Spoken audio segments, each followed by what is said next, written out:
The late 90s was a high point for video games, with the 5th generation consoles and the debuting Sony Playstation finding its feet, and a host of games that would become household names making their debut. Grand Theft Auto, Final Fantasy VII, Metal Gear Solid, Gran Turismo, to name but a few, were each released across 1997 and 1998, and among them was the third entry and decisive instalment in the growing Tekken saga, Tekken 3. Now, before it even landed on home consoles, Tekken 3 was being anticipated as the next big thing and a turning point for the fighting game genre. This was particularly the case in Western markets like America and Europe because it wasn't uncommon in the late 90s, and indeed until quite recently, for Japan to have their games released domestically up to a year before other countries. And so, as news emerged out of Japan about Tekken 3's performance in arcades, the hype built up around the world leading up into its release. And,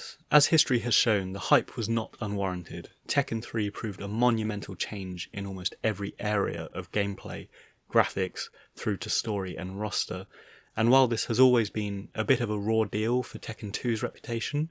because it's been retrospectively written off as a mere finessing of Tekken 1, and as I recently discussed, I don't think that's the case at all. But nonetheless, the gulf between Tekken 2 and Tekken 3 in almost every area was quite big, and anything that had come previously to Tekken 3 looked quite dated by comparison. Looking to the wider genre of fighting games, it also eclipsed most, if not all, of its competitors, and its closest rival, which is Street Fighter, was still pushing ahead with its 3D EX games and its Marvel crossover games, but it wasn't really until the release of Street Fighter Alpha 3 in late 1998 that it really gained any comparable traction to what Tekken 3 was achieving. As with Tekken 2, Tekken 3 is yet another marvel of the late 90s turnaround time for a video game, because within 18 months of Tekken 2's release, Namco had managed to innovate in almost every area of graphics and gameplay. The Z-axis was now becoming an integrated tactic of gameplay, with the sidestep ability being introduced in Tekken 3. The flow and fluidity of gameplay was ramping up with juggles, floating combos, and strings that were now highlighted by several debuting characters such as Hwoarang and Eddie Gordo, and counters, including throw counters, were really laying the foundations for a much more technical type of fighting game that I think really formed the basis for what Tekken has become in the realm of esports today, which is this extremely high-level tactical experience in most cases. And all of this advanced stuff that has obviously developed over the years from this foundation up into Tekken 8 began taking off with the release of Tekken 3. Beyond the advances to gameplay, we had the addition of several game modes, which expanded on Tekken 2's team mode, survival mode, and time attack mode, to include the unlockable novelty of Tekken Ball mode, which is basically a versus volleyball match, and the groundbreaking Tekken Force mode, which to this day is a popular aspect of Tekken 3 and remains incredible when considering the PlayStation 1's capacity at the time, in how it managed to introduce a several-staged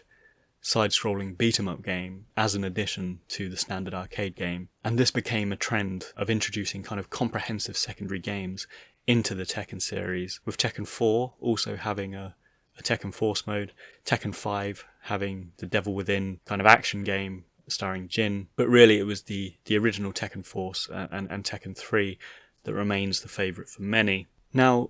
these modes don't simply come for the novelty value, and as with previous games we've discussed, Tekken 3 offered a wealth of secret Easter eggs and unlockables, with Tekken Ball mode unlocking the miniature dinosaur and manga character Gon, who is the first licensed character that we see crossover into the Tekken series, I think. And Tekken Force mode unlocks the absurdly amusing Dr. Boskonovich, and more broadly, the unlockables in the game worked slightly differently than in previous Tekken games, where instead of unlocking your individual sub-boss, so for example Nina Williams would traditionally unlock Anna Williams, the unlockables came with how many times you beat the game. So to unlock Heihachi, for example, who is once again the penultimate boss of this game, that came by beating arcade mode 8, 9 or 10 times, rather than with a specific character like Jin Kazama, for example. But once again, in these pre-online days, all of this unlockable stuff, all of these additional game modes, just added a ton of replay value and fun to the Tekken series and really made them playable in both a couch co-op capacity and a single player capacity, with all of this stuff that you could do. Now, coming on to story and characters, this is the biggest switch up that we've seen so far in the Tekken series, and once more it drove home the atypical approach to storytelling that this series opted for. Now, where many long-running fighting game franchises encounter retcons and soft reboots along the way, Tekken uniquely focuses on, and indeed holds a world record for, a long-running continuous timeline across its games, and thus a set of existent and consistently aging characters that develop and grow as the series wears on. So, conscious of this, and seeing Tekken 3 as a unique turning point for the story in other ways, mainly the introduction of Jin Kazama, who required the 19-year time jump to grow up and enter the tournament in the absence of Kazuya, the Tekken writers opted for a next-generation vibe across the board with its roster of characters, with standout examples being Hwoarang replacing Baek, Julia Chang replacing Michelle Chang, Forest Law replacing Martial Law, and King II replacing the OG King.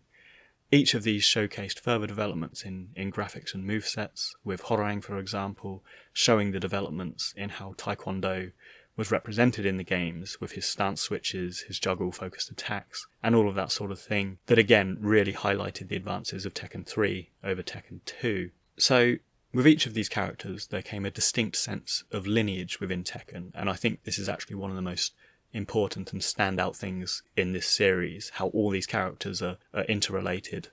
if not directly related. And there was a very kind of passing of the torch vibe going on with Tekken 3, you know, mother and son, master and student, and so on, these guys taking up the mantle and entering the tournament for their predecessors, and in other places to maintain series staples, such as the femme fatale Nina Williams, who traded on her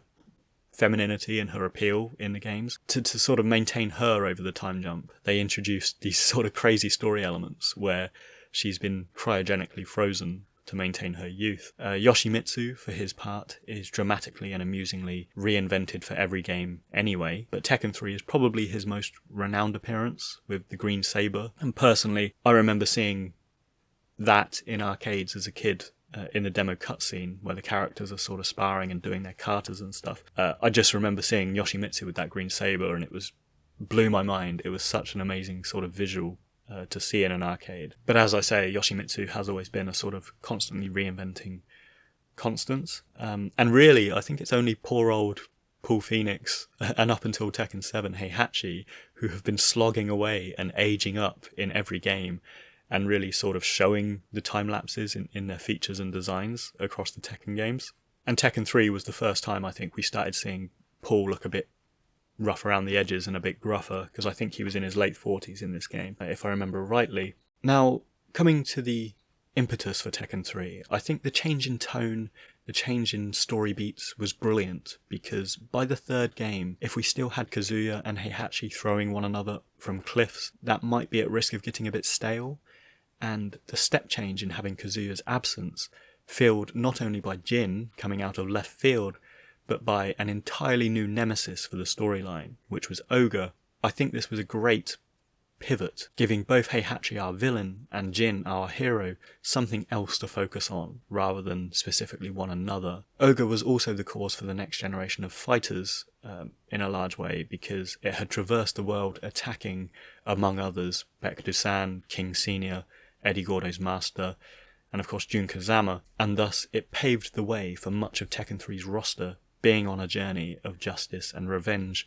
rather than simply after prize money. So Ogre was a great entrant here, and continued the trend that was started by Devil Kazuya in Tekken 2, of having a supernatural final boss to contend with, in both its Ogre and its True Ogre forms. And personally, to date, I think Ogre ranks among my favourite final bosses,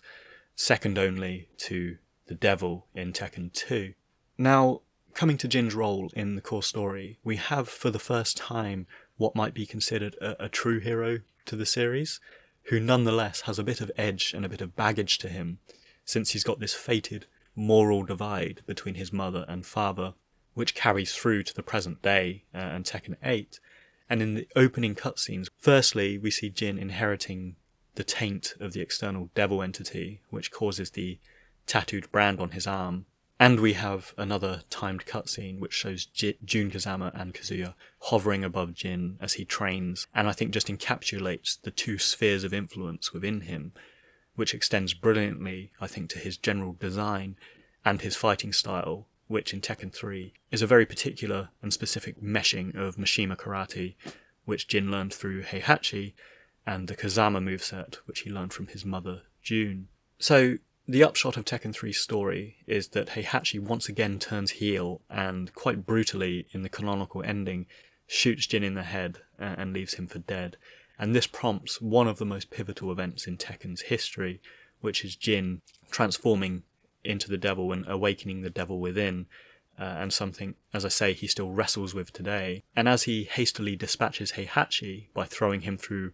a 4th-story wall and flies away, we have this ambiguous ending which really would pave the way for Tekken 4, where Jin returns as this mysterious hooded figure, and we're not quite sure what's going on with him yet, and of course Kazuya's return. So, in all, Tekken 3 was something of a bookend or a hard pivot for the series, closing off the PlayStation trilogy of Tekken games that between the three of them had experimented, improved, and really pushed the envelope for what fighting games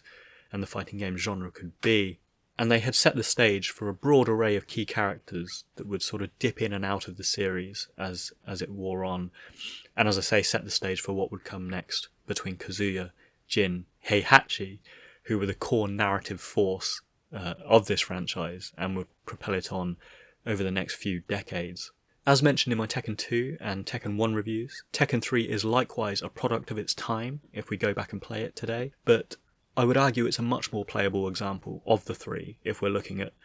gameplay and graphics alone. And I think it's a testament to what was possible on the PlayStation 1,